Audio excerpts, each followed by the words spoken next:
আসসালামু আলাইকুম and welcome to my channel. আশা করি আপনারা সবাই ভালো আছেন এবং আমিও আলহামদুলিল্লাহ ভালো আছি। চলে আসলাম আরেকটা নতুন ব্লগে। আপনারা দেখতেই পাচ্ছেন আমি এখন কোথায় আছি, কক্সবাজার আছি। এটা একটা সাডেন ট্রিপ ছিল, তবে সাডেন ট্রিপের পিছনেও একটা কাহিনী আছে, সেটা আপনাদের সাথে পরে শেয়ার করব। তো আমি ততক্ষণে পিছিয়ে থাকতে থাকি আর আমরা কিভাবে এখানে আসলাম, কি প্ল্যান করলাম, আপনারা সেটা দেখতে।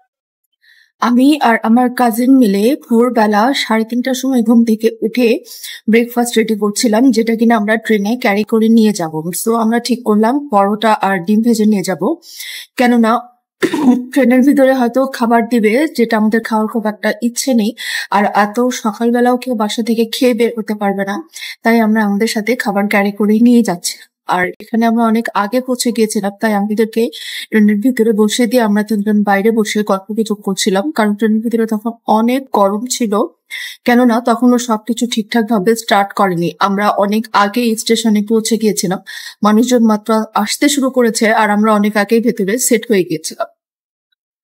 আর এরপরে তখনও যেহেতু ট্রেনে তেমন কোনো মানুষ ছিল না, আমরা এখানে দাঁড়িয়ে একটা সুন্দর গ্রুপ ফটো তোলার চেষ্টা করছিলাম আর কি। খুব একটা ভালো ফটো তুলতে পারিনি, তবুও একটা চেষ্টা চলছে।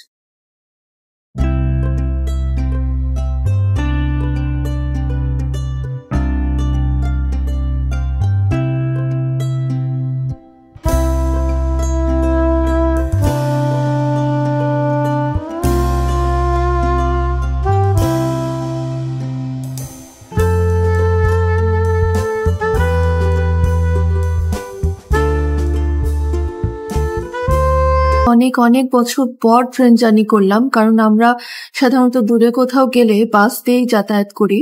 কিন্তু এবার খালারাও ছিল আর আম্মু আর বাস জার্নি করতে চাচ্ছিল না, তাই ট্রেনের টিকিটই করা হলো। মানে এত ভালো লাগছিল ট্রেন জার্নি করতে, যেটা বলে বোঝানোর নয়। কক্সবাজারে যাওয়ার একটা এক্সাইটমেন্ট ছিল, ফ্যামিলি ট্রিপের একটা এক্সাইটমেন্ট ছিল, আর তার সাথে ছিল ট্রেনের এক্সাইটমেন্ট। মানে ট্রেনে জার্নি করবো, ট্রেনে যাব, এটা মনে হইতেই একটা আলাদা আনন্দ লাগছে।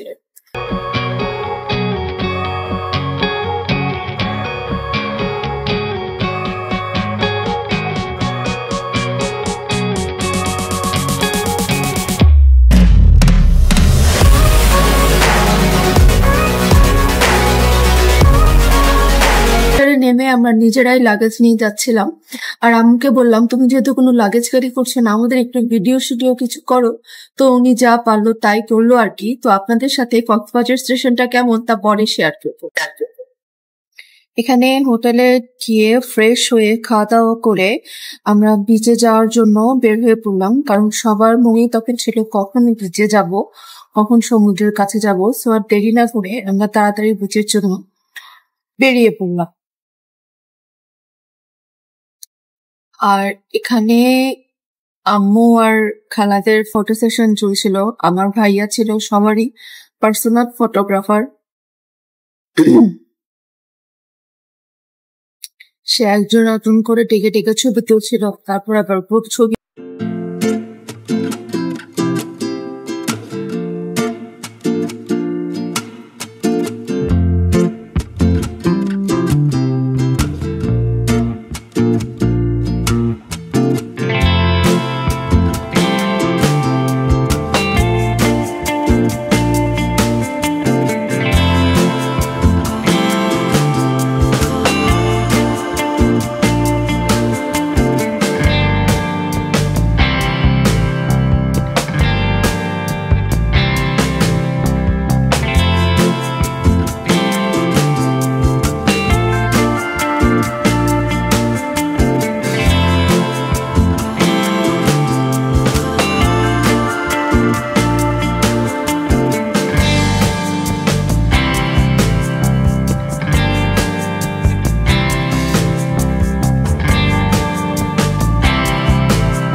সাগরে আমরা এখন একটু সন্ধ্যাবেলা বিকাল বেলা না, হেঁটে বেড়াচ্ছিলাম। এখানে হাঁটতেই ভাল লাগছে।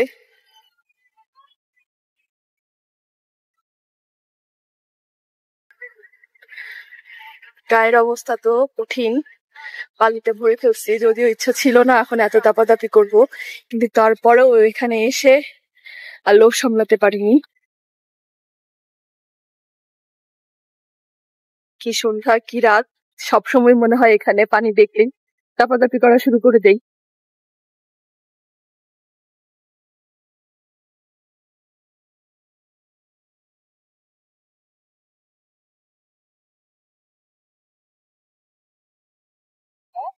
স্বামী আর ঐশীর সামনে চলে গেছে, আমি অনেক কিছু পড়ে গেছি। আম্মুরা দূরে বসে আছে, বুঝতেই পারতেছেন কি পরিমাণ মজায় আছি, কি পরিমাণে এনজয় করতেছি। আপনারা আমার সাথে সাথে এনজয় করতে থাকেন, আমি ওদের জয়েন করি। দেখা যাবে আমাকে রেখেই চলে গেছে।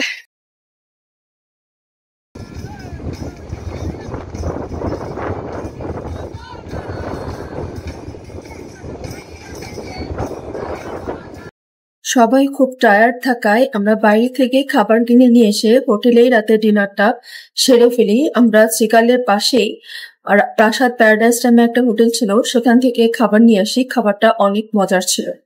তো আপনাদেরকে রাতে সমুদ্রের গর্জন শুনতে আজকের মতো এখানেই বিদায় নিচ্ছি। আশা করি আমার ভিডিওটি আপনাদের ভালো লেগেছে। যদি ভালো লেগে থাকে তাহলে অবশ্যই লাইক দিবেন। যারা এখনো আমার চ্যানেলটি সাবস্ক্রাইব করেননি তারা আজকেই আমার চ্যানেলটি সাবস্ক্রাইব করে আমার কক্সবাজার ট্রিপের আগামী ভিডিওগুলো দেখার জন্য আমার সাথেই থাকবেন। আমার পরিবারের জন্য দোয়া করবেন, নিজের পরিবারের খেয়াল রাখবেন। আল্লাহ হাফিজ।